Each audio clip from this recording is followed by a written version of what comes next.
Hi, my name is Noshad, some of you guys know me as Shaban, and this is a video podcast which some of you guys have decided to call YouTubes, and my mate Danny in Edmonton, not the one down the road, the Edmonton like 10,000 miles away to the west of us, suggested I should call YouTubes as well.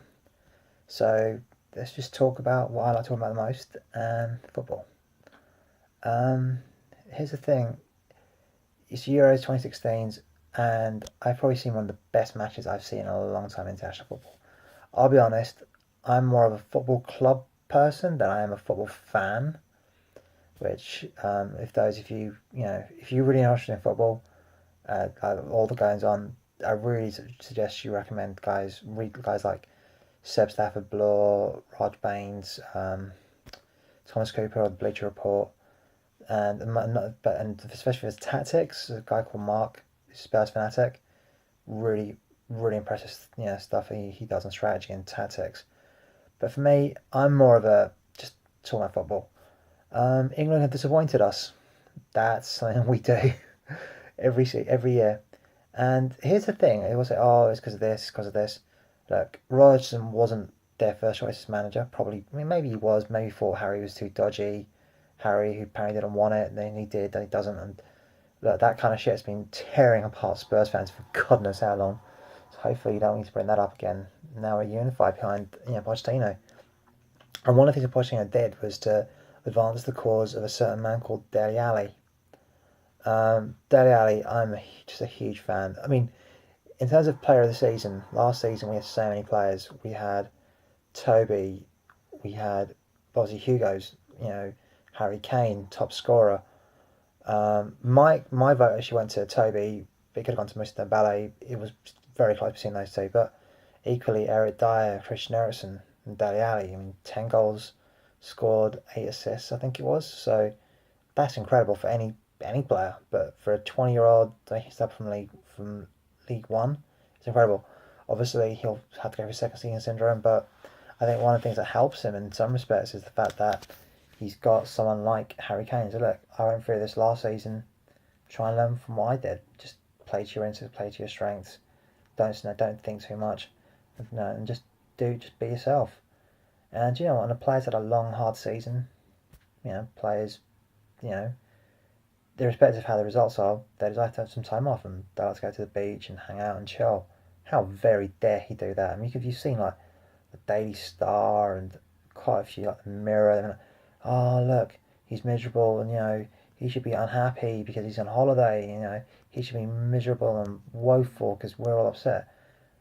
I saw something else game. He looks very disconsolate, and he went to his model girlfriend and saw something from her. Yeah, nice for some, I guess, but I don't think he was like pieing it up or something. It's like Raheem Sterling. How dare he show off his wife? It's like he was just his mates. He's hanging out with his mates. He's just doing what a 19, 20-year-old guy does. He's hanging out with his mates. They're taking pictures of what he likes. For me, I take pictures of the food I eat. Or if I've done very hard drafts on this Android phone, I'll take pictures of that or something. But everyone's just different. So I think it's to lambast Dele Alli. People say, "Oh, you're a Spurs fan, you're biased, you're this, you're that," and maybe there's a Spurs thing an edge. I'm not gonna deny that, but at the same time, you know, I begrudge a player for wanting to relax a little bit, to chill out. You know, he's played because I don't know how. I'm guessing pre-season. You start off in August, so pre-season starts in July, so roughly mid-July, I guess. And you go through all the commercial stuff as well as getting training yourself fit for the season. And if you try and run like a machine, because footballers, they are very fit, very fit individuals, and they are paid to be fit for a living, but they're human beings and they need to have their body rest and just, I don't know, for a couple of weeks don't even think about football.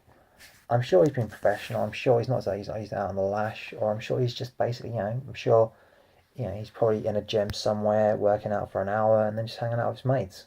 You know, but I'm sure he's being professional.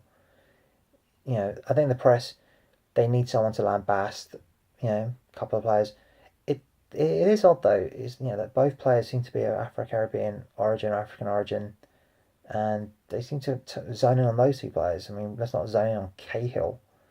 Cahill is a good defender. He's not England's best. He's not someone that I don't think Conte would start him, given the choice. But there's a real dearth of quality out there. And you're seriously telling me that Cahill is England's best? I mean, what I liked about say Wales is that they had a spine throughout the midfield. Hennessy's not the best goalkeeper, but he's a good goalkeeper. You've got each one of them knows their job, each one of them knows their task and gets on with it. And that's how the Pochettino system works at Tottenham. Each one of those players, if you look at Jermaine Jenas when we beat the Woolwich 2-1 in North London Derby, he goes, each one of them knows their job. They work to this, they do this, they do this, they do this. What you saw was 11 players that just didn't have a clue what they were meant to do, how they were meant to do it. And when they were overawed and they were completely out of their depth, there was no leadership either on the pitch or off the pitch to help steady the ship and get them to where they needed to be. And I'm not saying that if someone like Jurgen Klinsmann is going to change everything, because we have a press that demands success. Like you got to get to the semi-finals. I'm like, well, Italy didn't make the semi-finals. They gave a very good account of themselves.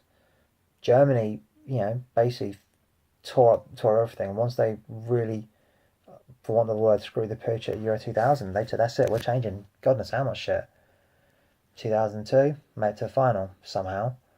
And, then 2004, didn't really do it. 2006, semi-final. 2008, final. 2010, semi-final. It's what they do. Now, for me, my priority will always be Tottenham. I'd always choose my club side over my national side. And I think that's the success of the Premier League. Does that come at the expense of, the national side? Maybe, maybe not. There's no simple answers. There's no simple solutions. But, having a go at a player for just relaxing, that's simple enough. Bam. What I like about Spurs is that we have a very good network and the players enjoy being together. There's no egos. Hopefully the player will comfort him and, will give him that support that he needs because, he's a very important player. We really missed him when he was out. So hopefully he'll be back. So yeah, and for me, I'm just a huge fan of Eric Dyer and Daddy Ali. I mean, some of the memes and everything. So yeah, that's my How Very Dare He podcast. I hope you guys enjoy that. I'm gonna do a few more of these. I haven't done some YouTubes in a while, so Danny's recommended I do them. So yeah, then they're fun. I just like talking about Tottenham. So yeah, enjoy.